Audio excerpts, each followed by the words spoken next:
On buildings killed 5 people. The earthquake destroyed 200 homes in Watsonville and damaged another 1,100, leaving over 2,000 people in tent camps and temporary shelters. Highway 17 was blocked by a massive landslide and would not completely reopen for 32 days. A collapsed bridge closed Highway 1 at Struve Slough.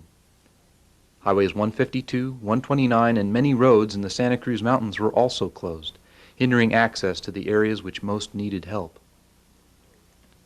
And although it could not run its own printing press, a fresh copy of Watsonville's Register Pajaronian newspaper was available the day after the earthquake, October 18th. It had been printed in San Luis Obispo and flown into Watsonville Municipal Airport. In the coming days, all of Santa Cruz County would benefit from the lifeline that Watsonville Airport provided to the outside world.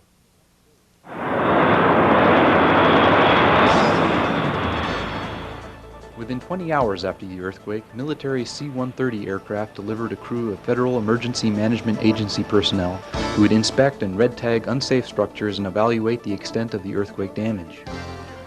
Subsequent C-130 flights into Watsonville would deliver emergency supplies and retrieve FEMA personnel. California Department of Forestry helicopters used the airport as they battled several fires started by the earthquake. Army Red Cross helicopters were based at the airport, ready to evacuate earthquake victims. The Navy also flew in 2 Black Hawk helicopters carrying several tons of emergency relief supplies. To prevent further shaking of unstable buildings, the airport traffic pattern was changed to keep flights of these helicopters and all other aircraft away from the city of Watsonville. The terminal at Watsonville Airport became the staging area for FEMA workers, military officials, and medical personnel. State and federal officials also arrived by air, and the media followed.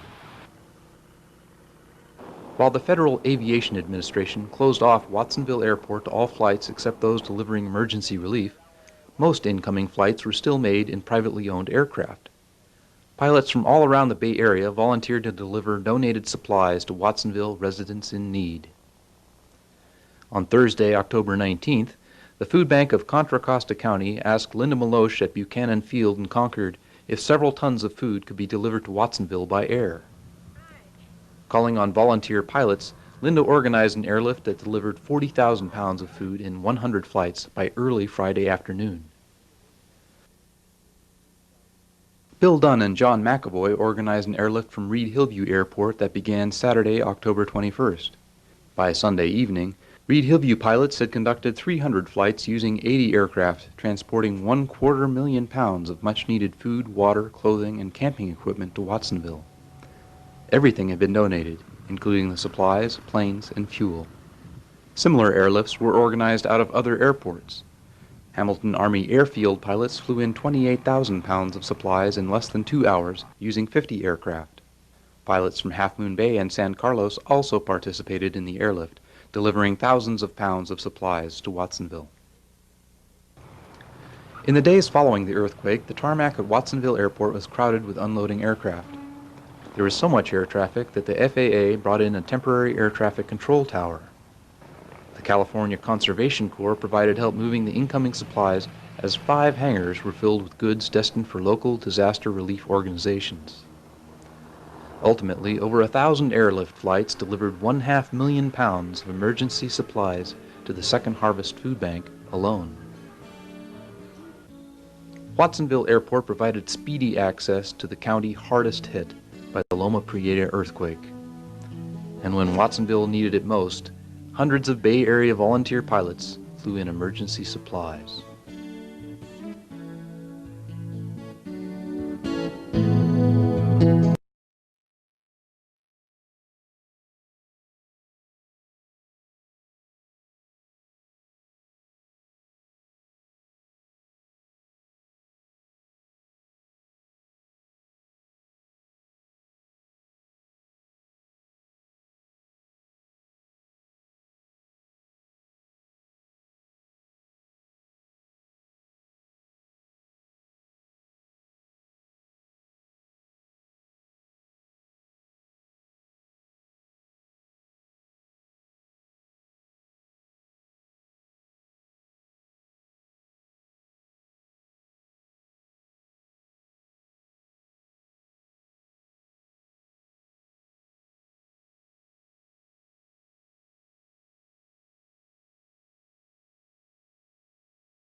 Good evening, Josh. Good evening. What's going on? So I remind the panelists that we're all live and the attendees can hear us. Please mute your microphones. I just wanted to say, Josh, check an email I'm sending you right now. Okay.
Josh, check the Natural disasters of all kinds Yeah. strike California daily, and when they do, lives are threatened, property is destroyed, and immediate help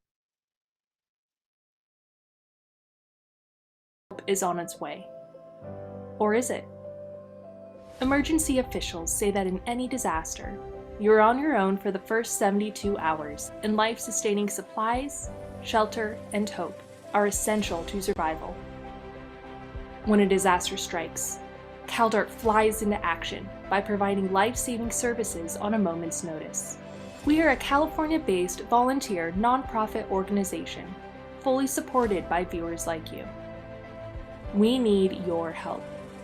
To volunteer, to donate your time and express your generosity, and to spread the word throughout your communities in California that we will always be there when you need us most.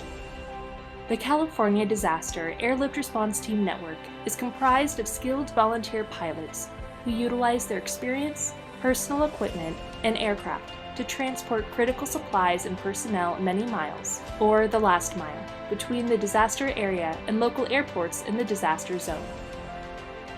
Our CalDART operators are located in communities and airports around the state, growing in number and proficiency year by year. They conduct annual readiness exercises, working with local organizations that assist during disasters to prepare for the logistical issues that could arise in an emergency. Volunteer pilots, ground support, and your financial contributions are essential to help us assist you and your neighbors throughout California during a crisis. We are a necessity in your community's lifeline during an emergency. We are CalDART. For additional information on what we do and how you can contribute to our cause, go online to caldart.org. Visit the Join Renew tab to become a volunteer, as well as the Donate Friend tab to make a donation in support of our all-volunteer mission.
Los Angeles departure radar contact, climb and maintain 13,000. Flight 527, runway 8 kilo, you're cleared for takeoff. Bad news is so easy to find these days, and to see this group of men and women who just on their own, in their own initiative, in 48 hours pulled together a pretty intense logistics operation from pilots all over the state is quite inspiring. 40 planes, 23 of which are landing in Santa Barbara today, to either fly directly or ferry with other members. It's just tremendously fulfilling. You know, the fires all over the West have burned up so much forest, caused so much misery and unhealthy conditions for people, coming on the back of COVID affecting all 50 states. This is a crazy year. All of us participating today are really thrilled to be able to help. I got a call a couple of days ago from our executive director in Santa Monica who had asked if I could take this flight. And a chance to fly his supplies is, you know, manna from heaven. We're flying medical supplies and all around Oregon where historic fires have been burning all across the state. And when we get there, we're going to meet a team at the airport in Eugene from Reach Out Worldwide. This is California conditions. We're getting this east wind and it's 90 degrees on the southern coast of Oregon. Absolutely unheard of. I don't think in my 15 years that I've been there that we've ever seen anything like that. It's just a really difficult time right now for all of Oregon. Reach Out Worldwide is going to go out and they're going to help you as soon as possible after a natural disaster, anywhere in the world. A lot of these supplies that you guys have brought up, they're going to go out to like some of these smaller camps that aren't maybe necessarily getting the attention, not getting the needed supplies out there, so they're going to help people. And that's what we do, and that's what I'm all about, is going out and helping people. Organizations like Direct Relief is vital into our overall mission success, because without support from you guys and from supporters everywhere, none of this can happen.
Hey, Paul, this is Randy Rapp with CAL FIRE. I can see your video and I can see you talking, but I don't hear any audio. So I don't know if you're talking to us or somebody else. Just want to make sure you know that. Randy, thank you so much. So now I'm unmuted. I'll start it again. Thanks everyone for coming out. Randy Rapp especially for joining us tonight at our annual meeting. We have these once a year as a part of our bylaws to bring the membership together, talk about what we've done over the last year, what's coming up in the coming year, elect our board of directors, and give it just a good chance to bring everybody together. So the last time we got together was after our last fall exercise when we had a debrief meeting statewide. Quite a long night. Probably have to do that shorter if we do it again in the future. But tonight we'll have a half hour of instructional entertainment. Randy's going to be talking about TFR fire areas, fire restriction areas, and the operations that go on inside.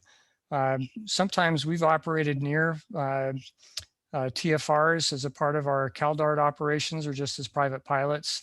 So this is a good chance for us to get smarter about how TFRs work and make sure that if we ever need to be operating close to TFR in real conditions, that we'll all do it with proper safety, proper respect for the TFR, and full coordination between any agencies. With that, I guess I will go ahead and introduce Randy. Randy, can you tell us a little bit about yourself and then go into your presentation? And sharing has been automated or allowed, so you'll be able to share your speaker, share your screen. Okay, sounds good, Paul. Yeah, thank you for the invite. It's a pleasure to be here tonight to talk to you folks. I've learned quite a bit about DART over the last few months, just through your website and such, but obviously would love to know more about you guys. But so my name is Randy Rapp. I am the Deputy Chief of Tactical Air Operations with CAL FIRE. I've been with the department since 1988. I started right out of high school, got some fire training in high school and met the minimum requirements to apply as a seasonal firefighter, and have been with CAL FIRE ever since. So I had no exposure to aviation prior to working in this agency. I was a seasonal firefighter for 3 years, working on an engine, and went to fires, and we had aircraft flying over the fires, and I started asking questions about who all those people were and how to get into that. And luckily enough, the unit that I worked in, Tehama Glen, we actually have a helitack base there called Vina Helitack Base, which is just a little bit north of Chico. So luckily for me, we had a helitack base. After a couple of years of being a seasonal firefighter, I got into being a helitack firefighter. And it was interesting, the video that Paul was showing of the 1989 Loma Prieta earthquake. I actually ended up down there on a CAL FIRE engine for about 14 days. So showing that old green F model Huey brought back some old memories. So anyhow, so I got into helitack as a firefighter, and then worked there about 5 years as a firefighter, and then have promoted up through the ranks. So I've pretty much held every firefighting rank in CAL FIRE. So firefighter, fire apparatus engineer, fire captain. I ran inmates, as well as was a helitack captain at Vina. I returned there as a helitack captain for 5 years. Was a big part of our air rescue cadre at one point in time when it was short haul, and then on to hoist operations that we do now.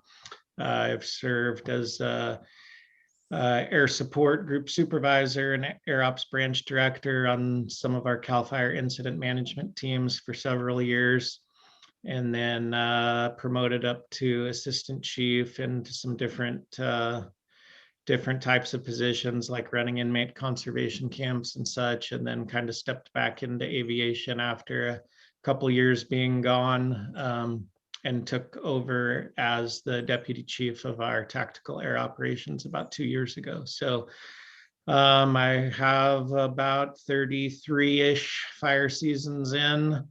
Like I said, started right out of high school, and hopefully I'm going to be retiring here pretty soon. So anyhow, that's a little bit about my aviation history or experience. I did hold the position of an air tactical group supervisor for several years, although I didn't work at one of our air attack bases.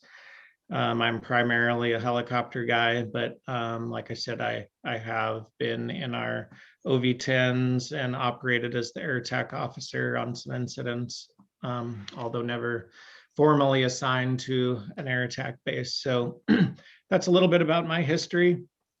I will apologize now. I'm probably not the best at screen sharing with Zoom. Our agency used Teams meetings a lot more than Zoom, so I'm not super familiar with it, but Paul and I did test it out a couple days ago.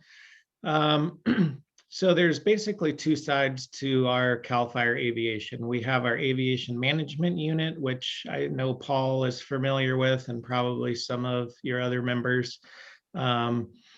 That is at... Hey, Randy, yes. Just hang on a second. Are you sharing right now? No, I'm not. Okay, good enough. Yeah, I will once we get there. So we have our aviation management unit, which is at McClellan in Sacramento, and they basically deal with all of our maintenance, our contracting. They deal with all of our rotary wing and fixed wing maintenance. They contract with DynCorp to provide all of our fixed wing pilots and maintenance.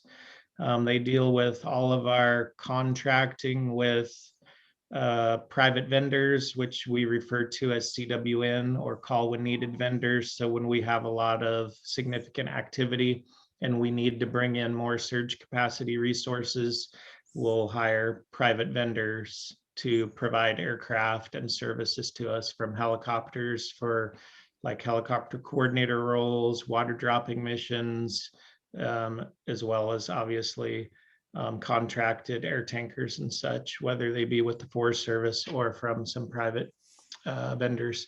So that's kind of the aviation management unit side, and that component has been around in CAL FIRE Aviation for 30 plus years. More recently, the department has established a tactical air operations program. So we deal with more of the operational side of things. So aviation training, tactical procedures, policies, all that sort of stuff. How our air attack bases and heli attack bases function. We'll go out and do airbase reviews on those facilities to make sure they're, operating the way they should. So there's kind of, like I said, two sides, but we obviously work very closely together. So that's a little background on that. And then I will attempt to share my screen here.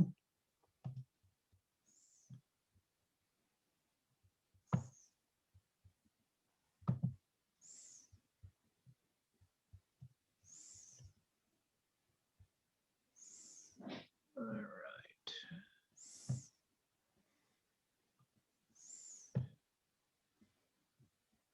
Okay, so this is a photo at our AMU facility at McClellan, probably in the winter time because all of our aircraft are sitting there. If you've ever been to McClellan in the winter time, it's very impressive. We have numerous aircraft there, and you go there in the summertime and it looks like a ghost town because all of the aircraft are out at bases. So we have a total. Hey Randy, is the picture open on your screen? It is, yeah. Are you guys seeing it? So we're looking at your folder that says AMU Hawk highlighted. Okay, let's see here.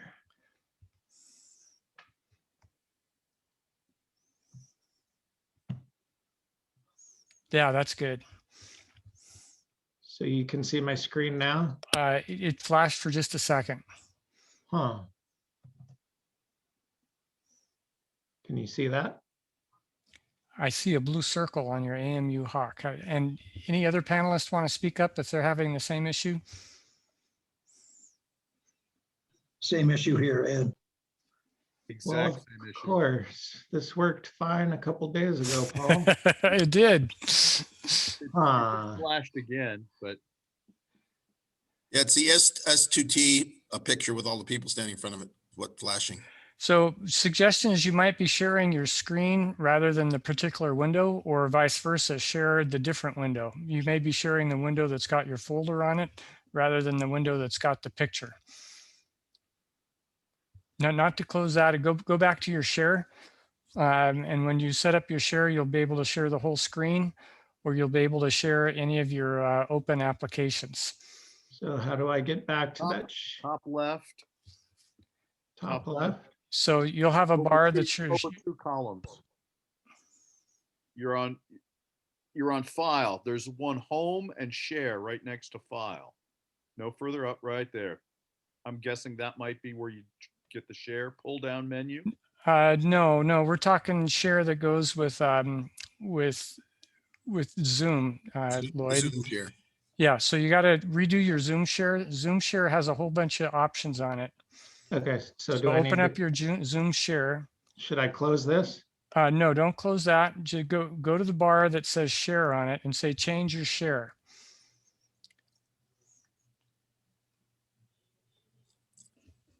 Is the window covering up that Is your window covering, is your folder covering that up? I'm seeing it perfectly, but obviously you guys aren't. Yeah, when you change your share, it'll give you a dialog box. Right now, we just switched to your inbox of your email.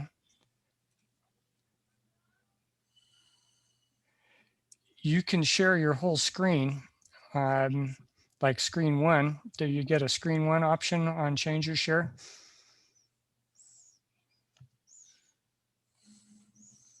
Okay, so can you guys see this? Like, these are the files that I want to share here. No, we don't see them. Right now we see you. Hey, Paul, what's the possibility of his just keeping his pointer on that picture that he had there and just holding it? Good question. Certainly, if he gets 20 people helping him all at once, that'll be the toughest. Well, so if you double click on your AMU Hawk, that if you want to show that picture and open it so you can see it. so I can see it on my screen. Yep. And then go to the bar where it says share screen or change. It'll give you an opportunity to change your share. Where is that? At the bottom, there's an item that says share screen. You click on share screen. If it's already sharing, then you'll have like a status bar where one of the items on the status bar says change share. So the bottom of my screen. Where the QA and chat are. So on my screen, they're way up at the top. Okay. Do you see a share or a change share? It says you are screen sharing, or I can stop share. Go ahead and stop share and then set it up again. Okay, stop share. Okay. And then go to share screen at the bottom of your screen. Okay, I did that. And then it'll open up a dialog box with a lot of different alternatives. You still have that picture open? Yes.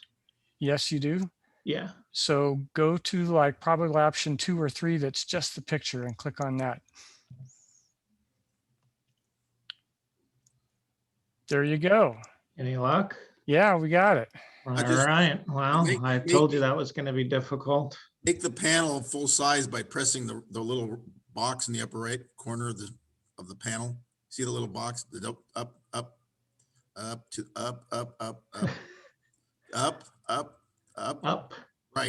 Right. See the double box? No, not that one. The other one to the right. The box to the right. You were almost on it. Go up. This will. Yeah, that one. Click that. Didn't make it big, did it? Yeah. Okay, Randy, you got it. Go ahead. This will work great.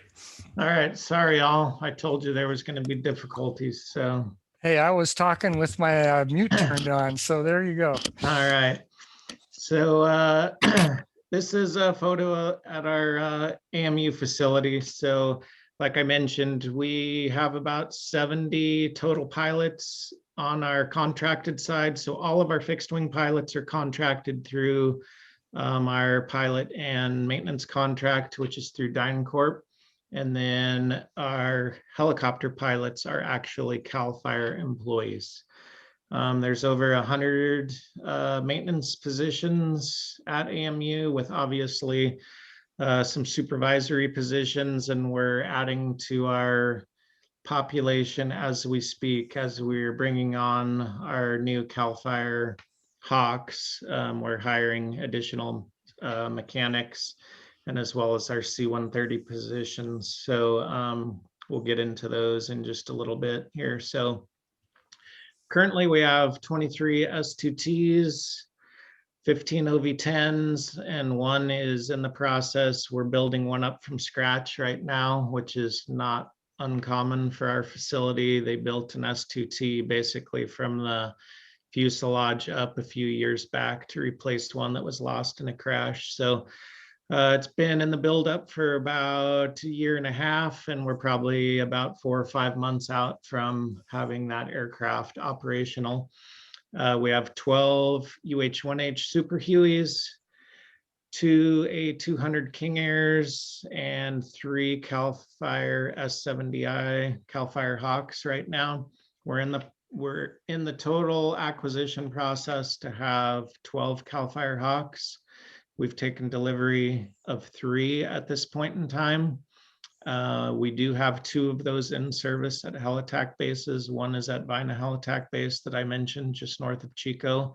And then the second one we just put into service, I believe in November, and that was down at Columbia Helitack base at the Columbia Airport. And then we're adding to our fleet, as I mentioned. So we have, like I said, 9 additional CAL FIRE Hawks coming, and then that'll give us a total build out of 12. And then we're in the process of acquiring 7 C-130s through the Federal Excess Military Program. So that process is still in the works as we speak, but we're hoping by about 2023, we should have some operational C-130s in our fleet. So that makes you about 72 aircraft in your fleet. Does that make you the largest operator, fire department of aircraft in the world? It does. Yes, it does. We are the largest firefighting agency. So yeah, lots of moving parts, obviously, with pilot hiring, pilot staffing, aircraft maintenance. One of the biggest problems we're having right now is our fire seasons are lasting so long that most of the time, traditionally, all these aircraft that you see would go into AMU in the winter for winter maintenance, and they would, get the mechanics would go through them top to bottom and get them ready for the next fire season. But now our fire seasons are going into December and starting in March and April. So we're having a hard time keeping up with all that maintenance. So yeah. Obviously, with the fleet growing too, that complicates things as well. So we do have, like I said, we have in this acquisition stages of acquiring 7 C-130s. 5 of those will be put out at air attack bases for initial attack firefighting. And then 1 will be basically a spare, so that if one that's out in the field goes down for maintenance or a mechanical issue, we have a spare. And then 1 would be in heavy maintenance all the time with that program. This does say that we're hoping to have the first one operational in 2022. That's kind of a moving target. The biggest hurdle we're having right now. So this is actually one of our aircraft that we have. It's obviously painted, but the retardant drop system, the tank system that will be mounted into this aircraft, it had to go through the Air Force contracting component. So there's been some unexpected delays with that. The contract has been awarded to Colson Aviation to build those retardant tanks, but we're still in the planning phase of that and kind of working through some delays with the Air Force and getting that program started. So there'll be probably some further delays. So I would imagine it would be late 2022 or even 23 before we see any of those operational. But this is a large hangar that we acquired at McClellan. It was part of this C-130 acquisition process. So I don't know if any of you folks have seen it, but it's a little bit north of where we have our McClellan reload base, where they fill up the large air tankers there. So anyhow, there's a photo of it there. This is actually a presentation that we put together for a different program, but I just decided to use it here. So we're not going to go through all these slides. Like I mentioned before, the RDS, or the retardant drop system, in this aircraft will be basically probably very similar to what's in the Colson C-130s, since they're building it. but still working through those contracting portions between Colson and the Air Force. Randy, is that the roll-on, roll-off that the Air Force uses? No, so good question. So as you can see, this photo here was probably tanker 134, but that is an internally mounted tank that's fixed mounted to the aircraft. And it is a gravity flow tank. So when the doors open, the retardant comes out just by gravity. The other style is a slip-in unit that actually slips in the back cargo door and then is secured down. And that's called a MAF system, a military aerial firefighting system. And the difference between the two, like I mentioned, is the retardant out of this just falls out via gravity.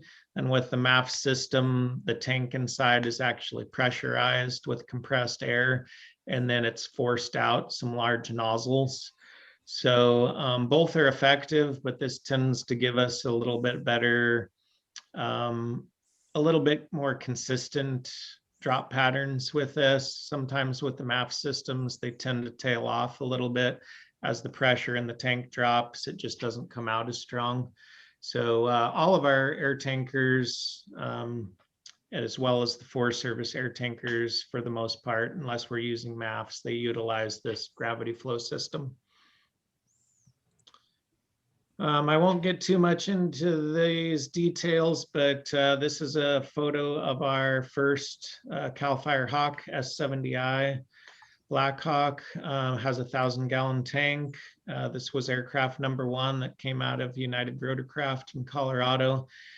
This is actually one of our spare aircraft. So the first aircraft that we received was Copter 903, and that was one of our spares because we had to do some pilot training with this. So that actually the 2nd through the 11th aircraft will be assigned to the bases, and then the very last aircraft will be another spare. So we have 10 heli-tac bases throughout the state, 10 CAL FIRE state-run heli-tac bases. So with these 12 aircraft, we'll have one at every base with 2 spares, just like similar to how we run our Huey program. So, Randy, are these going to be refurbished military, or are they new built?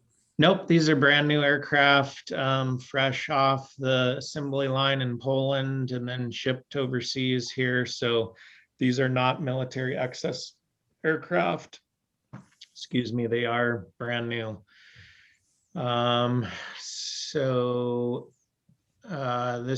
is just a little delivery chart. The first 3 aircraft, like I commented on, have been accepted already and here operating in the States.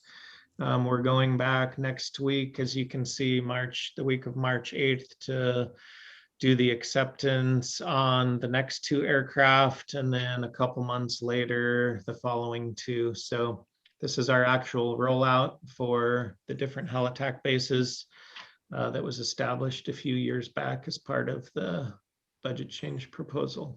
Is the one in Southern California not included in this, Ramona? Ramona is kind of a one-off. Ramona, that is a sheriff's department helicopter. That's a joint venture between the San Diego County Sheriff's Department and CAL FIRE.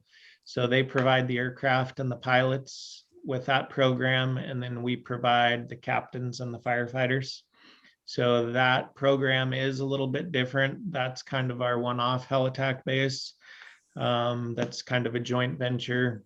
So there will not be one of these there, since that's not a fully funded state heli-tac base. That's my heli-tac base, so I'm interested. Is it? I've been down there. Ron, let's let him get through his presentation. Absolutely. So I'm going to skip the rest of this because it probably doesn't have a whole lot of relevance. So, okay, so I can close this here, correct? Sure. And then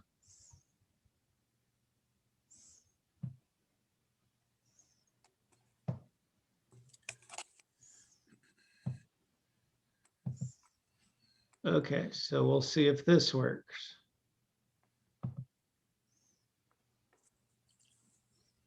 Any luck? And you'll need to renew your sharing. Maybe stop share and reshare.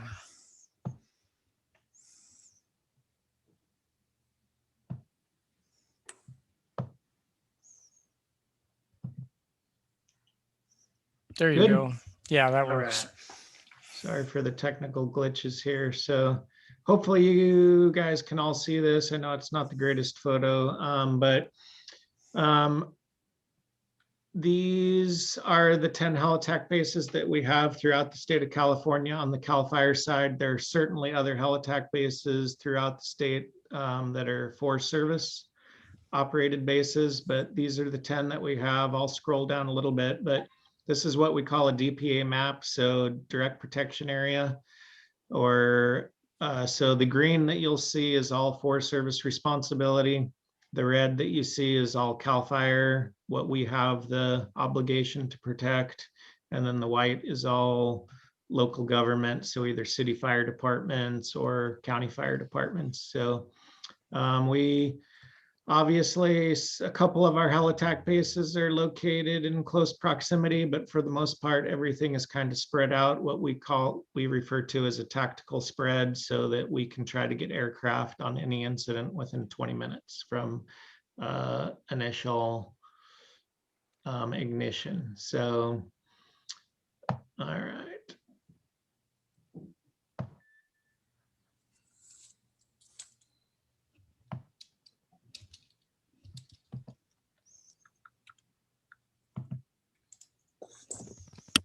Same thing, stop it and share it again. Sure. Can you see that now? Nope, not yet. Okay.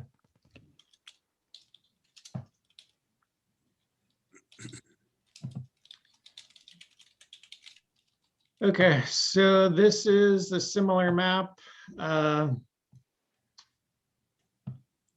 this one has our air attack bases inlaid with that. So all of these rings are a 20-minute response ring. So you can see how having our fixed wing bases and our helitack bases spread out kind of provides that tactical spread that I talked about. So obviously there are some gaps, as you see down here in the green areas, but like I mentioned, the Forest Service has helitack bases and or air tanker bases out there as well. So in California, like a lot of other places, but certainly in California, we utilize what's called the closest resource concept. So no matter where the fire is, whatever the responsible agency is, they will use the closest aircraft to that incident so that we can try to mitigate that incident as soon as possible. Any questions on any of that while I'm resharing?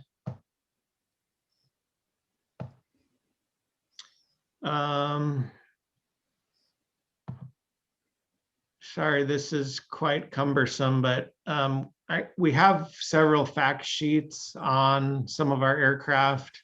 I think you can probably see my screens right now, but we have our fact sheets on our OV10s. I can continue to share these if you guys would like, but I think what I'll do right now is I'm going to just jump to this fire traffic area PowerPoint that I have, and then if time allows, we can come back to some of these fact sheets. But I think most of you probably know the type of aircraft that we operate, and for the most part, what their capabilities are. So, okay, stop. Do you use any CO 215s or 415s? We typically, yes, we do on occasion. Can you all see my screen now? Yes.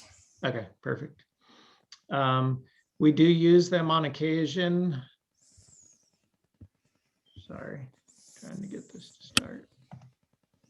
Okay. We do use them on occasion, but I would say it's somewhat infrequent. just traditionally, we typically are using the normal, air tankers that the Forest Service have on contract, as well as our own fleet of aircraft. So, have any of you heard of, I would assume some of you have, but our fire traffic area? So I just wanted to make sure that everybody understands the difference between what we refer to as a fire traffic area versus a TFR. So the fire traffic area was basically not in existence until we had 2 air tankers collide back in the 80s, I believe it was. I forget the exact year, but two air tankers out of Ukiah Air Attack Base collided while operating on an incident called the bus fire that was in close proximity to the air attack base. So after that accident, there was a review, and this fire traffic area was developed and established and has basically been our mode of airspace coordination since that incident. So how we operate this is, as soon as there's a new fire, so there's a new fire and it gets reported and it's at a specific intersection, there'll be a Latin long established for that new incident. And when the aircraft get dispatched to this incident, they'll have that Latin long. And so as the aircraft converge on the incident, they are supposed to, you'll see out here, there's a 12 nautical mile contact ring. So when any responding aircraft gets to within 12 nautical miles of the center point of that incident, they are to contact the air attack that's managing the airspace. Obviously, for a brand new fire, we might have 3 or 4 or 5 aircraft converging at the same time, and maybe no one's there yet. So they'll do what is called blind calls, where a lot of times you'll know if you're going to be the first one there just because of the proximity. So there'll be either blind calls made on the specific aviation frequencies that have been established for that incident, or if they know there's aerial supervision there, they will contact the air attack at 12 nautical miles. They can continue in and attempt to contact the air attack until they get to the 7 nautical mile ring. And if they don't have communications established with aerial supervision and they haven't gotten clearance in, then they are not to proceed any further into that incident.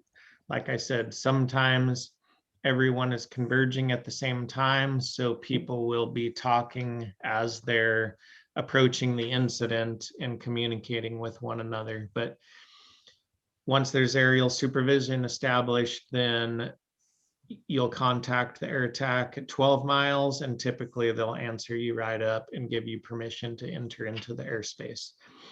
So those are the different contact rings as you're approaching the incident. Like I mentioned, this is the center point of the incident. So we utilize vertical as well as horizontal separation. So if we have multiple air tankers orbiting at a specific altitude, then they're obviously going to use horizontal separation by keeping visual contact with one another. But we'll also use the vertical separation. So obviously the fire is at whatever altitude it is. So typically the rotary wing aircraft are operating at 500 AGL and below. And then as you go up another 500 feet, you'll get up to 1,000 feet where the air tanker maneuvering altitude is. And then 500 feet above that is 1,500 feet AGL, and that's typically the air tanker orbit altitude and where they will enter the fire traffic area at 1,500 feet AGL. And then the air attack is typically 1,000 feet above them at 2,500 feet AGL. everyone in the airspace, with exception of the helicopters, but all the fixed wing are supposed to be operating at 150 knots so that everyone is operating at the same speed. So once you get that horizontal separation, you don't have one aircraft trying to overtake the next one. So that's kind of the down and dirty of it. Any questions on that? Certainly this is different than a TFR, so I just wanted to make sure that folks know the difference between, because sometimes these things get used interchangeably. We refer to this as an FTA, or the fire traffic area, and I know a lot of agencies around the world use something similar to this, maybe not this exact one, but probably something similar. So certainly different than a TFR, which we obviously, on an initial attack fire, we're not going to have a TFR in place. So we'll utilize this fire traffic area to organize our resources and keep them separated. And then it probably won't be, it might not be for an hour or two if we have a fire that is just established and we know that it's going to go big because everything is indicating it's a wind-driven fire, heavy fuels, whatever. We know that it's going to become an extended attack incident or a major incident, then we will establish a TFR at that point in time. But we probably go to 20 aviation responses on any given summer day, and the TFR is never established. We just operate under our own guiding operations here within the fire traffic area. There might be, an hour worth of helicopter work and a handful of air tanker drops. The fire goes out and the aircraft return, and a TFR is never established. So any specific questions on? Yeah, Randy, there's something called Q&A, and there's 3 questions in there. Okay. Robert McLean asked, with the tactical spread, who and how do you coordinate all the aircraft? So perhaps that's been answered with this question here. Robert, so let's move on to Sharon's, and Robert, you can say if your question got answered. Sharon Crotty's question is, can you see and avoid other traffic in the smoke environment? So good question. Typically, so the air attack is usually, the air attack is always up above the smoke column. Obviously, with some of these large, we'll call them mega fires that we've had, we don't operate in the smoke for the most part. If there's a fire that's burning in a specific direction and there's a huge, heavy, high smoke column, the fixed wing aircraft are not going to be operating in that. They'll be operating off to the side of it where they can work and have good clean air and good visibility. Obviously, when you're in the smoke, you can't see other aircraft. It's typically very turbulent, and not to say that some of our aircraft don't fly through some smoke, but we won't be intentionally flying through a heavy column of smoke. It's just too dangerous.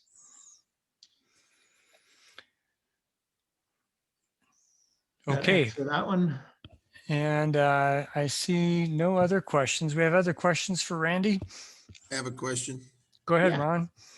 Randy, the facility that you work at during these operations, is it up in the McLean area? So our AMU facility is at McClellan, and then the tactical air operations program is actually a pretty small group of people. There's only 6 of us in the program. So I oversee the program, and then there's 5 different people that work within tactical air operations. And we're spread out throughout California. So I have one person who handles, we kind of split the state in half, and we call it North Ops and South Ops. So I have one assistant chief that handles the operations of all the northern bases, one that handles the southern bases, one that's our UAS program manager and trying to get that program off the ground. I have a military coordinator who kind of handles all of the military assets, and when we bring them on, handles all of that stuff, and then an aviation training person. So Hey, I- Randy, was- Robert McLean has a question. He was asking how and who calls on air resources, deciding how many and from where, and then coordinating incoming, outgoing, refueling, etc.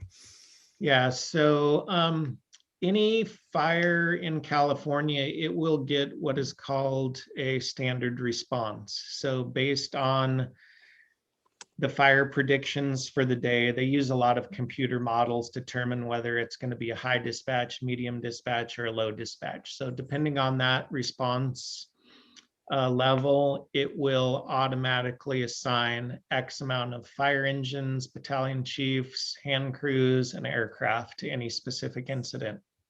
So typically any incident within the SRA area, you're going to get an air attack, 2 tankers, and a helicopter. So once all of those resources are responding, they all work for the incident commander, which is a person that's on the ground. So even the air attack officer works for the incident commander and has to establish what the incident commander's priorities are. And then the aviation assets will help support those strategies and tactics. So the incident commander, it could really be anyone, could request more aircraft. It could be a fire engine on the fire line that requests through the incident commander. They might say, hey, we need some more air support over here. And then a lot of times it might be left up to the air attack officer to make the recommendations on the type of aircraft and whatnot. But so typically either the air attack or the IC will request additional aviation resources through that dispatch center. Randy, Marielle Cueto has a question. When a fire traffic area is established, where is it announced for the general public? So it is typically, like I said, this is kind of an internal operation for us. If we establish a fire traffic area, it's typically not announced to the public.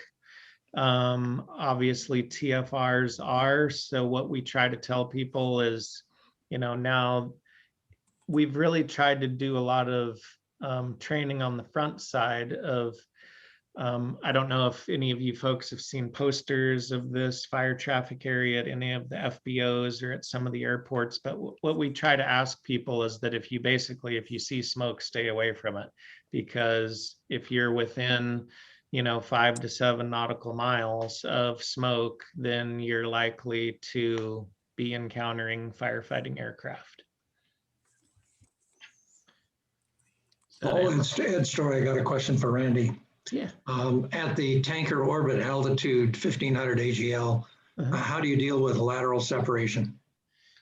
Typically what will happen is the air attack will establish whoever the #1 air tanker is. So right on this screen, we'll just say it's tanker 82. And then as additional air tankers come in, that air attack will just tell them where they're going to be at in line. So once you get cleared into the airspace, there's typically a standard little briefing that you get. So the air attack will tell you that you're cleared in. If you're an air tanker, the air attack's going to tell you, tanker 82, you're cleared in. You're going to be the 3rd air tanker behind tanker 83. You're going to get the number of air tankers that are assigned to the incident, the number of helicopters that are assigned to the incident. You're going to get the I'm drawing a blank. The 29.92. Why am I drawing a blank on that? Somebody help me out. Standard atmosphere? Yeah, but the altimeter setting. So they'll say, come in at 1500 feet, use an altimeter 29.92, and you're going to be number 3 in line, but behind tanker 83.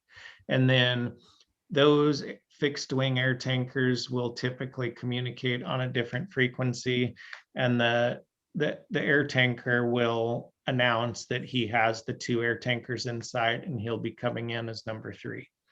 Does that make sense?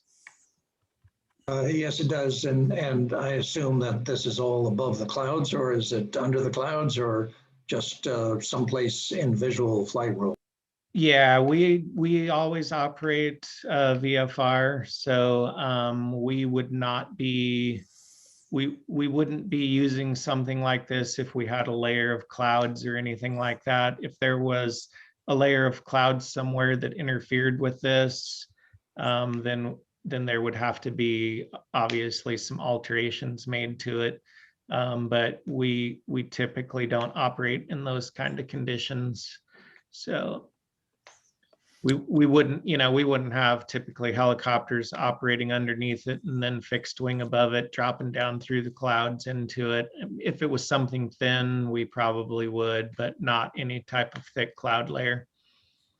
Okay, well, let's, I think we've answered most of the questions. Randy, thank you very much for a wonderful presentation. Wow, that was such a detailed description of what goes on with CAL FIRE, top to bottom. Yeah, you bet. So yes, obviously, so some of our biggest concerns are just we all try to be on the same sheet of music. So if the air attack tells you to be somewhere, you're there. And, when we have other aircraft coming in there or UAS right now are a big problem for us. A lot of times it just causes us to have to shut down our operations. So UAS is probably the biggest thing right now. We have that happen pretty frequently on a lot of our incidents. So just trying to get the word out to folks to stay away from our smoke and let us operate, because we can't operate if we have aircraft in there that we don't have communications with. So I thank you all. If you have any other questions or comments, fire away. And Randy, one last question, Randy. Yeah. This is Ed Story. Have you been approached at all by the folks that handle the Russian BE-200, which is a jet super scooper here in the United States? I have not personally, to my knowledge. There, like I said, there's a lot of folks in our program, so sometimes they might go to AMU specifically. We do have a fixed wing program manager that works on the AMU side, so I can't speak for him if they've contacted him. He deals with a lot of our just our fixed wing operations, air tanker and air attack stuff. So they very well could have reached out to somebody at AMU, but not to me specifically. Okay, Randy, can you stop your sharing and we'll move on to the election part of the presentation tonight, for the annual meeting. Thank you all. Thank you, Randy. So Lloyd, are you there? Let's, I'm going to end Randy's spotlight. We'll put the spotlight on Lloyd Kirschbaum. You ready, Lloyd? Does it matter? There you go. How's it going? Go ahead, Lloyd. Take it away. Yeah, we're, as you all know, we're a volunteer organization, and we're run by a board of directors that are all volunteers and answerable to our membership. Anybody that would like to be a part of the leadership is certainly welcome to come aboard and join with us and see where your skill set fits with our needs. Right now we have, how many, Paul? 7? We have 9 board members. We just had 3 brand new members join us in the past couple months. And we do have one, what I'll call an open position for communications, which is, let me read the description. It's much better than I could go by myself. The vice president of communications is somebody that would be publishing a CalDART newsletter to the CalDART membership and Cal Pilots board members, providing CalDART articles to California Pilot Magazine each issue, providing material to update the web page, and press releases and press conferences to the media. So that's something that we don't have right now that we could use.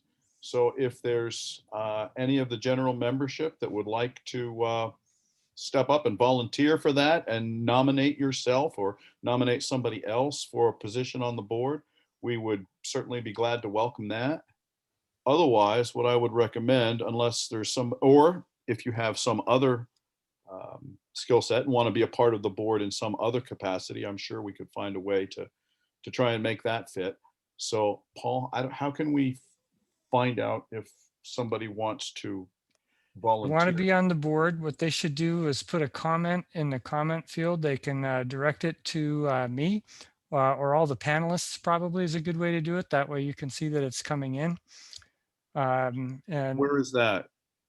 So if they open up their chat, they'll see that they can write something and they just write it to all panelists. Okay. 23 chats. Yeah, I We see got that. a lot of them. Okay. So if anybody wants to do that, otherwise, what I would recommend and what we've done in other organizations of this approximate size and similar structure is simply provide the current board members as a slate and just ask for a vote of acclamation to accept the slate, unless there's somebody else that wants to run and be a part of it. How about Lloyd, if we have the slate introduce themselves and say what they do, and while they're doing that, that'll give people a chance to put their name in if they want to. Does that sound good? Outstanding idea, Paul. Why don't you you call on everyone individually? Okay, good enough. Well, I am Paul Marshall. I seek your vote for president. I've been doing DART for about 10 years. Came into this from one of CalPilot's member chapters, SCAPA, where some of our board members participated in that Loma Prieta airlift. And we developed, very slowly over many years, brought the concept to CalDART, to CalPilots, and suggested that they should have a DART operator function. And CalPilots took it on. That was back when Cora Leach was president. And they eventually had me and Ed Story go off and found CalDART. So we've started modestly and we're getting a little bit bigger each year, but I ask your vote. Next up, let's go with the Secretary, Ed Story. Ed, can you tell a little bit about yourself?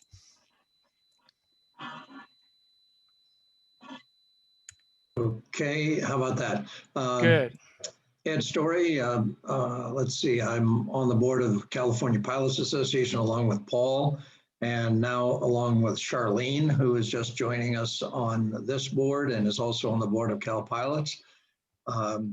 Instrument commercial multi-engine seaplane helicopters, also on the group called the Southern California Airspace Users Working Group, a former member of the board of the Professional Helicopter Pilots Association. And I'm on the board of the Santa Monica Airport Association. So I got my hands full with a lot of different boards, and delighted to be with CalDART, which is one of the most enlivened and active operations in which I'm involved. So I'm pleased to be a part of it. Thank you, Ed. And let's move on to Charlene. And by the way, Ed is our secretary, takes all of our official notes there. Charlene Fulton, she's a new member to the board, just being nominated for the first time. Charlene, can you tell a little bit about what you do and your background? Yes, can you hear me? Well. Hello? Yeah, we can hear you fine, Charlene. Well, I've had a typical Charlene always has technical difficulties. Anyway, my name is Charlene Fulton. I've wanted to join CalDART for quite some time. I've been on the board of CalPilots for 22 plus years. And I've decided to join CalDART. There's a lot of similarities from what I have been trained in. I got my pilot's certificate in 1992, and I've enjoyed flying in aviation all that time. I helped resurrect a Civil Air Patrol squadron in the Modesto Airport, and as such, squadron commander, I have gone through all the FEMA courses for search and rescue, as well as actually physically flying the search and rescue missions, as well as counter drug. And I thought that maybe with some of my background in administration at law firms and fundraising that I maybe could assist CalDART in that area. Thank you, Charlene. You're Let's welcome. move on to Ron Lovick. Go ahead and tell a little bit about what you do for CalDART and your background. Hi, everyone. My name is Ron Lovick. I am the board member and government liaison officer for the California DART Network. I'm also the executive director of the San Diego CalDART Regional Operator Team. And we have about 8 major airports in our county and about 3 or 4 smaller ones. So it's quite a big organization, and that's considered one operator, although it's actually, you know, multiple airports. I am completing my 49th year in emergency services, disaster preparedness and response. Spent 7 years LA Sheriff in the emergency operations group, learning all kinds of wild and crazy things, and 20 years in San Diego Sheriff's Department in their special operations, mostly in off-road enforcement in the Badlands of San Diego County. In addition to that, I've been 15 years a government liaison for the American Red Cross.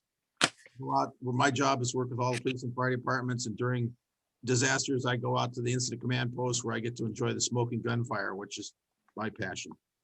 I've been with CalDART now for, gosh, almost going on 25 years, is it, Paul? Yeah. 2 years, I think. We have really seen an enormous growth and an enormous improvement in the operations that we've done. My reason for being in this organization at the state level is to connect with all of the government and NGOs throughout the state, and to really make sure that we're connected with them and they're connected with us, to understand our mission and to work with them. This past year, we've made a lot of headway in a lot of interesting areas in doing that, which we'll talk about a little bit later. Thank you, Ron. Let's move on to Bob Goodwin. Bob, I'll go ahead and put the spotlight on you. If you could tell a little bit about your background and what you're running for in CalDART. Hello, this is Bob Goodwin. I'd like to be your VP of Methods, Procedures, and Certification. I'm a long-time pilot, been around Reed Hillview Airport for quite a while, and I was a ground volunteer during Loma Prieta. And I'm currently president of the Reed Hillview Airport DART chapter. And with regard to methods and procedures, I've been helping out a little bit with some input to the DART, which Paul has put a lot of work into now. And so we hope to get some improvements there. I'm also looking to make some improvements in our standardization and how we have a pilot list and in our call-out procedures. And so I hope to be a positive input to your team. Thank you. Thank you very much, Bob.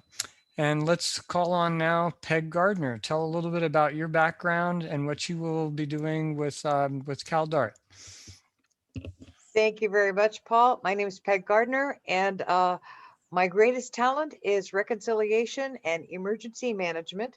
A lot of boots on the ground kind of work that I've accomplished in CERT, in CART, in Red Cross, in Salvation Army, in the EOC. I could go on, I'll stop. The good news is that I'm asking for the opportunity to be the Vice President of Membership because I'm a volunteer junkie and I'm good at reconciling. So thank you very much. Thank you very much, Peg. We had a couple board members that couldn't make it tonight. Colette Armau is a director at large. She has a close friend that went into surgery and she's helping her recover tonight. And also Jim Peterson was yet another person who got fouled up by technical difficulties and was never able to get in. Jim is our treasurer, writes all the checks and gives us our financial statements and keeps our compliance in good shape with the government. So that's your slate. Lloyd, it looks like no one has volunteered, so I'll hand it back to you. Okay. I guess at this point, I would make a motion that the slate of directors that has been introduced to you be accepted by this organization by a vote of acclamation, unless somebody has an objection.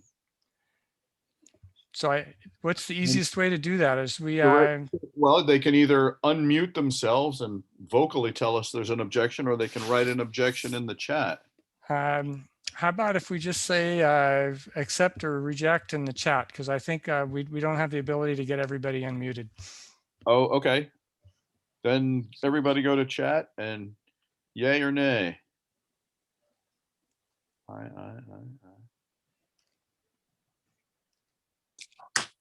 Looks all positive to me.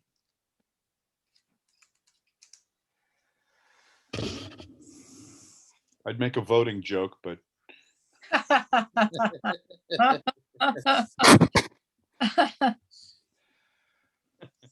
that's too easy. Okay, so does that handle the election then, Lloyd? I would think that the board has been unanimously reelected. Okay, so that's also your closing spot where you give the results, but I guess this was very easy to give. There you go. Thank you, everyone. Stay tuned. Let's move on now to a little bit about what happened during this past year. I'd like to give some time to Ron Lovick and to Josh Swigart. First, let's start with Ron. Ron, I'm going to put the spotlight on you. Ron is going to talk about Operation Medical Shield and a whole lot of lessons learned and what happened this year. So, Ron, go for it. Okay, thank you, everybody. This year has been actually started last year. In the 23rd of March, we initiated our operations here in San Diego. It was called Operation Medical Shield, and it has been in continuous operations since that time until today. It's still in operation. The goal of the Operation Medical Shield is to provide emergency personal protective items to those organizations and groups in need initially across California. We have expanded that through some cooperative operational involvement with some other, with both Arizona, Nevada, and Idaho DART operations too. And one of the, we've done multiple PPE flights throughout California. We've done a PPE flight airlift for firefighters to Eugene, Oregon, in which we sent, what was it, 100,000 masks, Paul? 100,000 KN95 plus a whole bunch of other stuff. Yeah, we flew an enormous airlift from Santa Barbara to Eugene, Oregon to support the firefighters up in Oregon when they were in the middle of their mass firefighting effort. We also developed a very fascinating emergency ventilator assist unit, which we got donations for and built a number of those and donated them to medical facilities that needed a emergency ventilator system. So we've been pretty active this year. I'm going to turn it over right now to Josh to tell you a little bit about the York Crescent City airlift, because we did a lot of learning on that. Go ahead. Josh, I will give you the spotlight, and you'll also have the ability to share if you want. All right, hello everybody. We'll see if I can get this to work. Josh, can you introduce yourself? This is the first time people have seen you. Oh, hi everyone. Josh Swigart. Been helping out with CalDART's Ron and Paul down here in San Diego. We did, I worked on the annual exercise, and we were able to do 2 additional real exercises for an airlift of certain PPE equipment to the Yurok Indian Tribe up there in a remote part of California. Very good, successful 2 operations, and very well received by the folks out there who are in great need of the stuff that we were sending.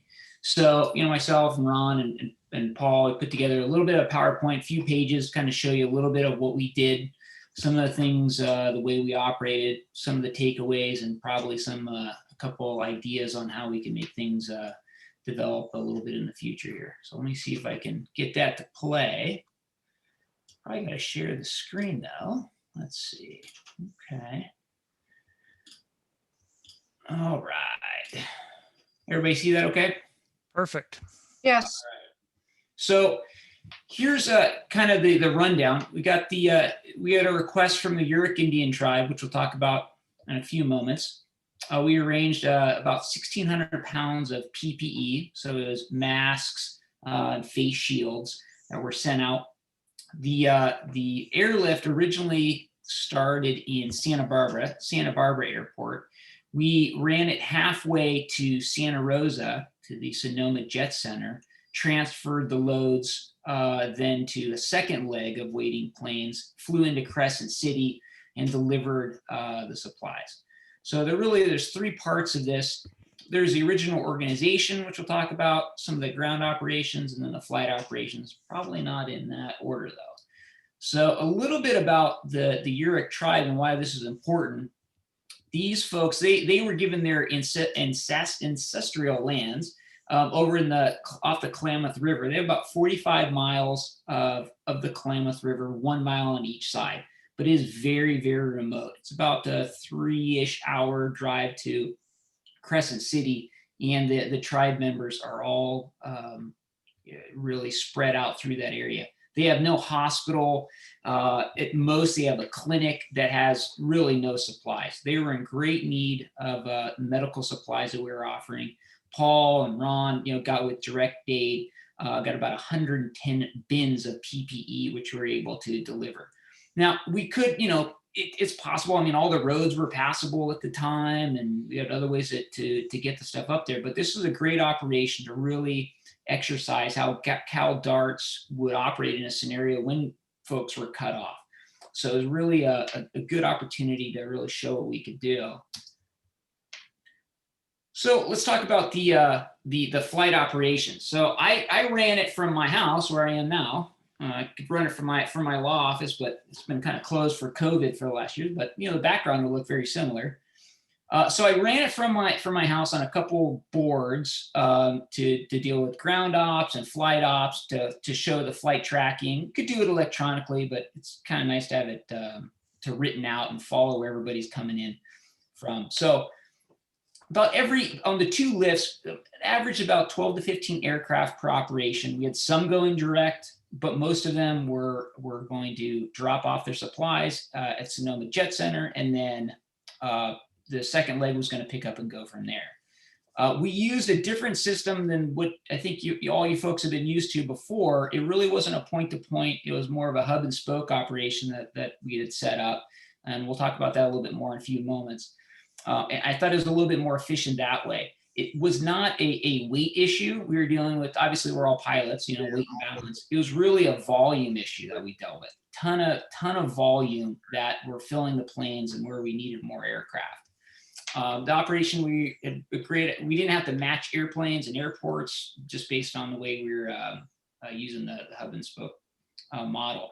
One of the issues that we can probably develop a little bit more in future operations is just better tracking. You want to fly either IFR or VFR flight following. Back at, you want to call it the operations center where I was following every aircraft when they took off and landed. They'd send me a text message. I'd log in their time, and I'd also follow them on flight following.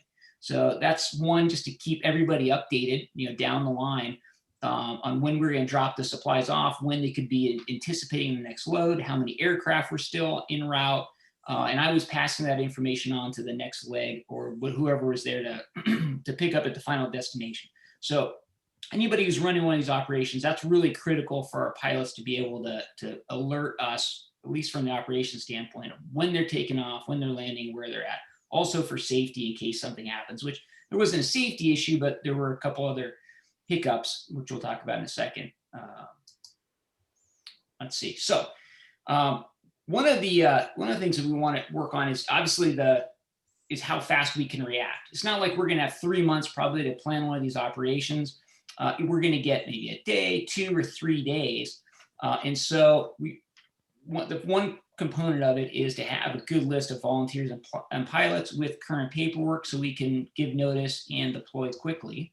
Also, you can deal with flight operations and ground operations. I'll talk about that a little bit more in detail. Hey, Josh, we picked up a question from Marion Harris from the Half Moon Bay Dart. I don't know if you can see her question. I'll read it for you. I can't see it because I had the screen being. No problem. So you have to tell me what it is. If you're tracking the aircraft, what are you using to do that? And if the aircraft has activated the privacy option that's now available, how would that affect the tracking? Well, the second question, I don't even know what the privacy option is. That sounds very interesting. I was just using FlightAware. So what really 2 ways. One, in the operational memo that we drafted and circulated to all the pilots and volunteers, specifically the pilots, they were instructed to send a text message to myself and a couple of the other operators to say when they're arriving, when they're departing, vice versa. And so we would log that in, and I'd get the times from that. I was also using, the free app FlightAware, so I could track their performance. And I don't know if that's required.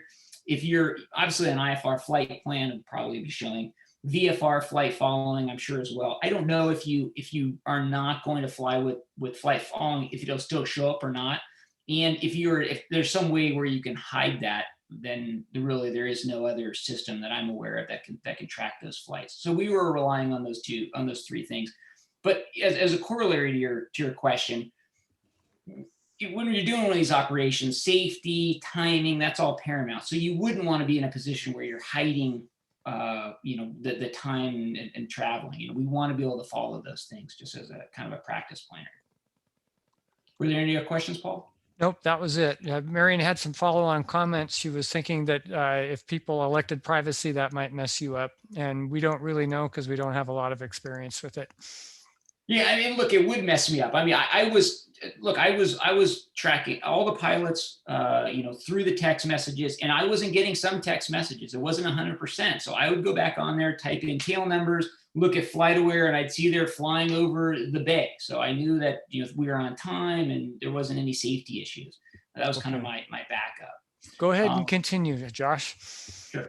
So one of the things I might suggest you guys we can all work on is just an updated spreadsheet and the links to relevant documents for all our volunteers, specifically the pilots, right? We're in a heavy regulated industry.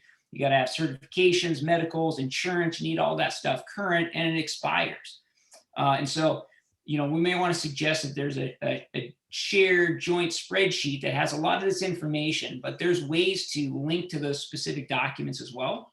And so you could have here a separate field where it says, medical, and you could hyperlink to that. And if there's a medical on file, you could review that. So if you were to get called out and deploy, you'd be able very quickly to see who's active, who's current, and check all those boxes.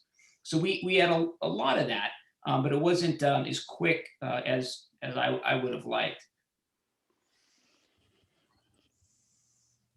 Yeah, so these are all the documents we collect. So folks that are new to CalDARTs, definitely send out your certifications, your insurance that obviously expires, every year, most likely.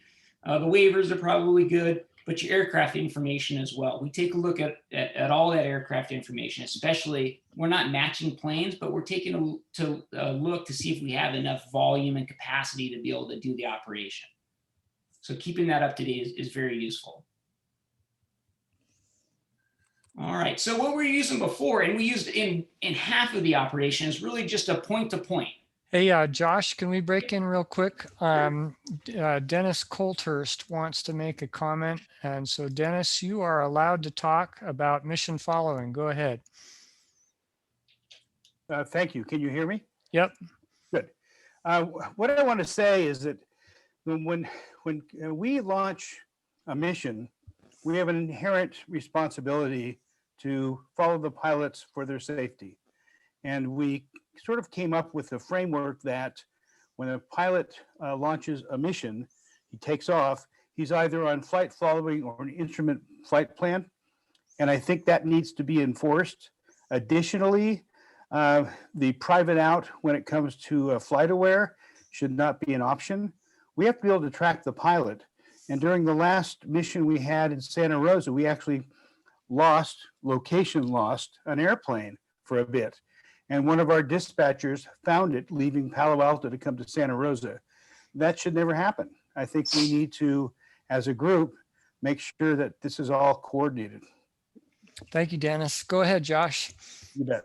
Yeah, those are very good comments. I work very closely with Dennis, who, if you folks don't know Dennis, he spent a lot of time, himself, his team, setting up and coordinating this operation from Santa Rosa. He had to handle all the planes coming in, create ramp space, and put them close to the planes that were going to land and transition all this cargo.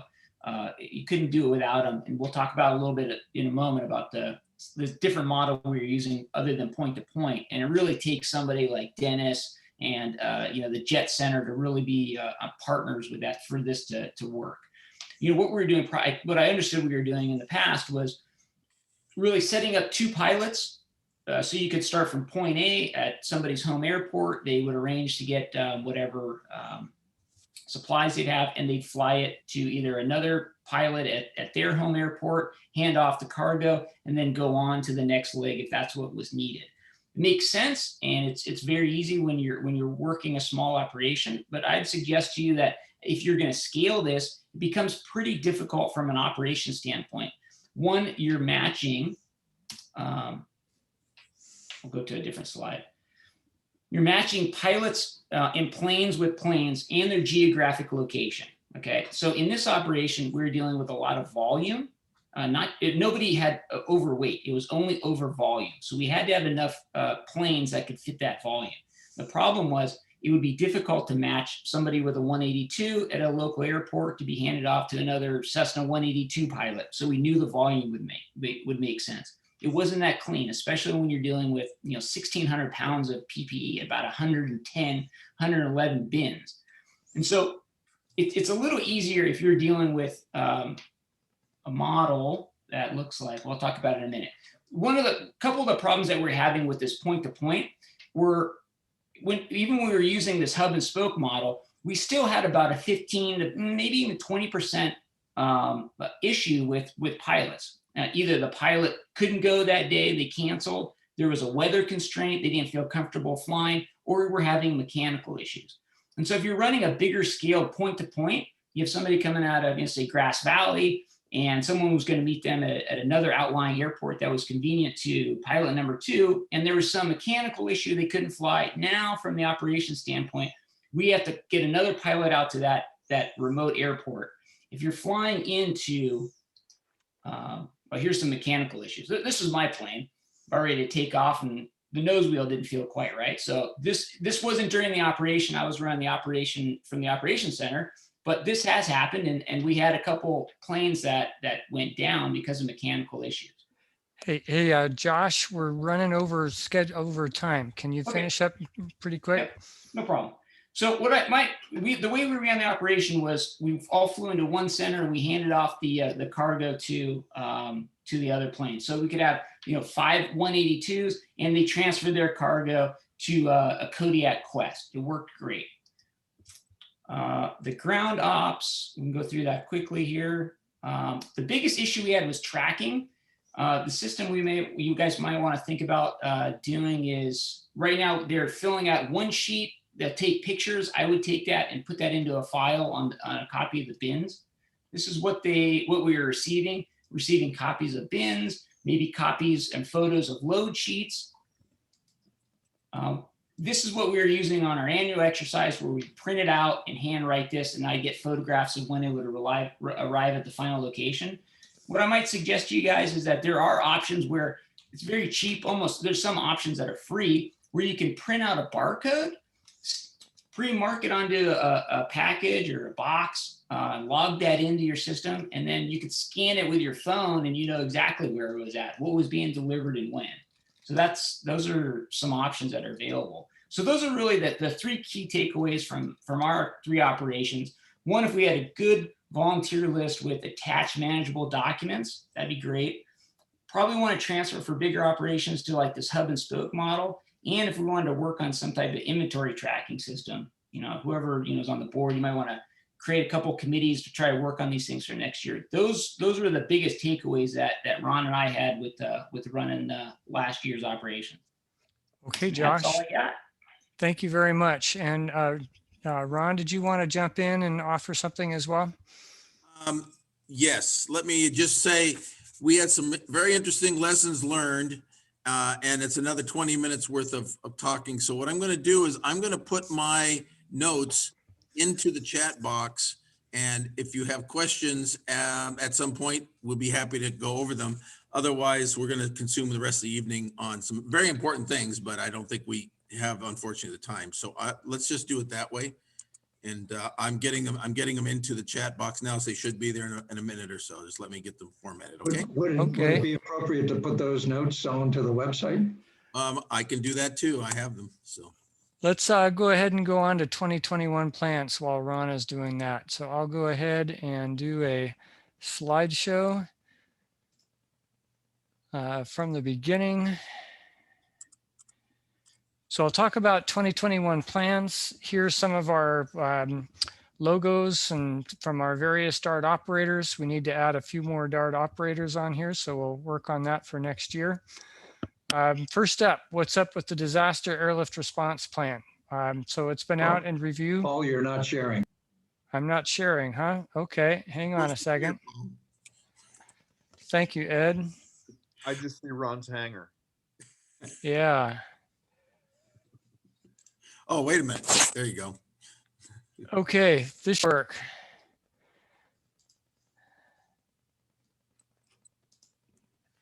Ed, how about that? Do you see 2021 plans?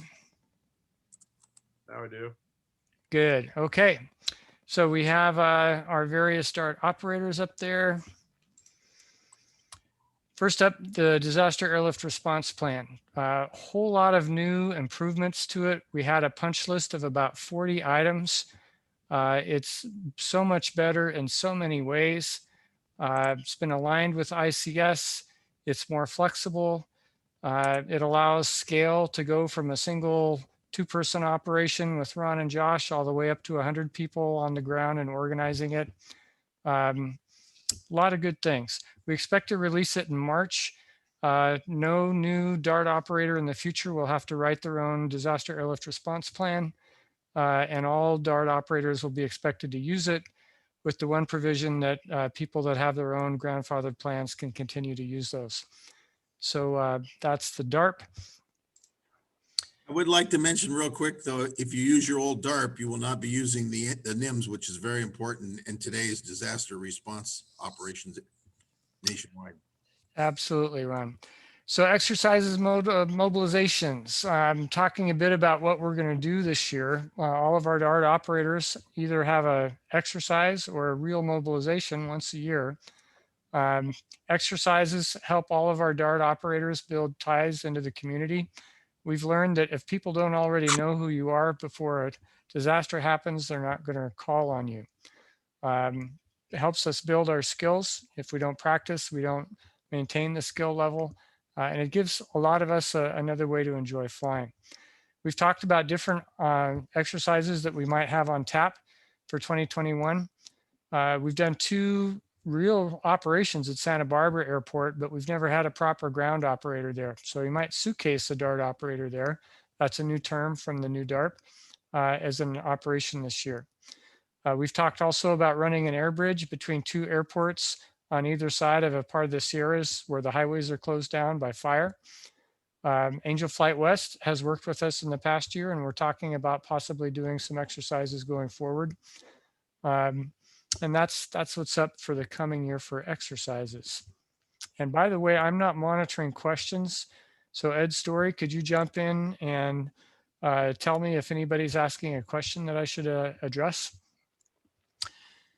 So then let's see, emergency community outreach. This year we want to make a point of reaching deeper into California's emergency community. So far, we've been dealing with about 12 counties, give or take, around the state, but there's 58 counties total. Disasters get managed at the county level, and we need to have all of those counties seeing material from us and knowing who CalDART is so that they will feel good about calling upon us in an emergency. One nice little spot this year is the California Emergency Services Association has finally requested us to give a training class at their annual conference where they send their emergency managers all around the state to learn about emergency management. CalDART will be talking about using general aviation aircraft in disaster response. Critical transportation is one of the 12 or so critical items to deal with in disaster response, and this will be a nice opportunity for them to learn. We've got deeper headquarters volunteer staff this year. Peg Gardner, congratulations. She's got off to a really fast start.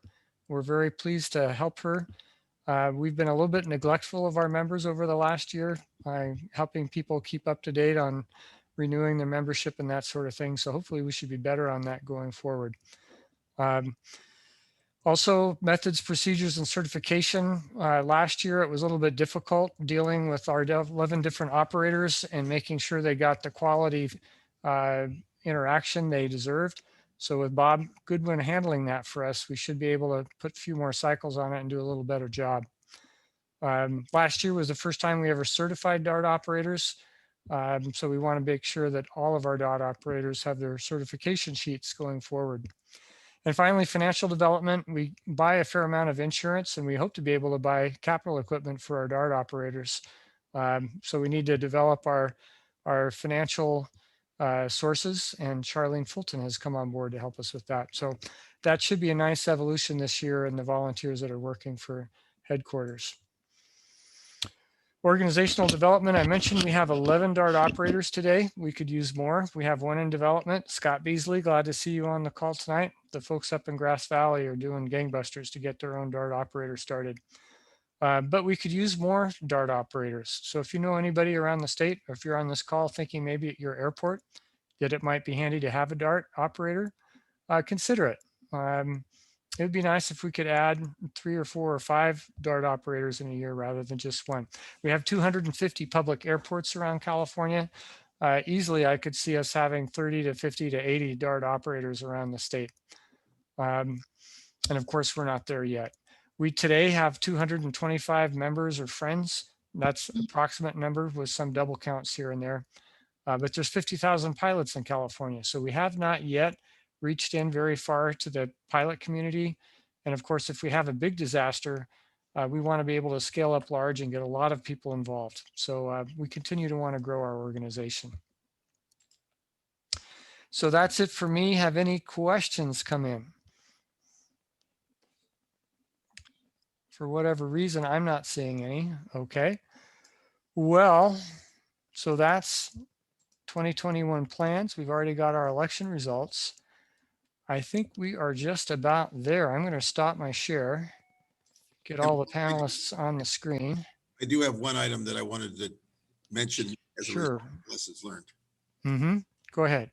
Okay, so one of the things that we've learned this past year is communication within our network of operational locations, meaning destinations or airports or whatever, is communicate the need for effective communications. And as a result of that, we have formed a communications working group to create an integrated communication network throughout the West, including California, Oregon, Washington, and Idaho. Dennis Colhart from Santa Rosa is the chairman, and he's chairing this working group. And the mission has been laid out, and the general expectations have been laid out, and they're going to refine them. But essentially what it's going to be is a Western-wide ham-based operators group who will be focused on the communications. They will utilize ham equipment. They will utilize handheld radios on the ramps, and they will utilize other air-to-ground radio systems for communications with the pilots. So I just wanted to make sure you guys knew about that because it's a big issue. Everyone keeps talking about it. We're trying to put it all together and make it work seamlessly and correctly. So if you have any interest, ideas, or suggestions, please contact Dennis. I think, Dennis, you're going to put your contact information into the chat box. Is that correct? And Dennis, Dennis, go ahead and talk. Are you there, Dennis? You're muted. Okay, there you go. Better? Yeah, we got you. Big D. Sonoma D. I'd be more than happy to put my information in the chat area so that people can call me. And that is the crux is to get a common frequency for statewide, which we already have with the CarlaNet, and then to have each region have communication via ham to each airport, and then air-to-ground frequency for contact by airplanes en route to the area. And that, to me, would be very, very efficient for us. That doesn't exist now. It's pretty simple to set up because each and every area of the state has huge ham repeaters that will cover well the area. So we just have to connect them all, and we have the Carla network, which connects the entire state. So that's sort of the goal, is to get commonality when it comes to communication. Very good. And also I noted a comment from Gordon Feingold about a request to take photos of the container labels as the stuff goes off the plane. Yeah, that was not a standard procedure, and we definitely decided we didn't want to do that again. The proper way to handle that is to create an aircraft load sheet when the plane is loaded up, and that becomes a manifest for what's carried in the plane and the record that we store. So good. Am I still alive? Yes. Dennis, you're still live. Go ahead. I'm listening to the barcode idea. I've actually been working on that, and I think the barcode idea is the best way to go, because once the manifest is filled out and you arrive at another airport, the manifest goes away because that shipping bulk is split to other airplanes. And by barcoding them and scanning the barcode, which is now a very simple thing to do, you can track them along the way and produce another manifest that can be printed or just sent along. The method that we're using now takes up a lot of time, and I'm not criticizing. I'm just saying it certainly can be efficiency fixed by doing barcoding, as Joshua was talking about. Yeah, barcodes would be great. It would require a lot of equipment and a lot of software development and a lot of stuff that somebody would have to set up. So if you can. Well, and the good news on that, Paul, and I don't know if I briefed you on it, is we are actively working on a FEMA grant to get funds to acquire the equipment, both communications and potentially others, and training. Great. I'm sorry, I didn't mean to spring it on you here, but. No problem. Hey, anybody else want to jump in with a comment or a suggestion? This is our annual meeting. Speak up. Yeah, Paul, have you or do you want to speak briefly to John Legal's project? Sure.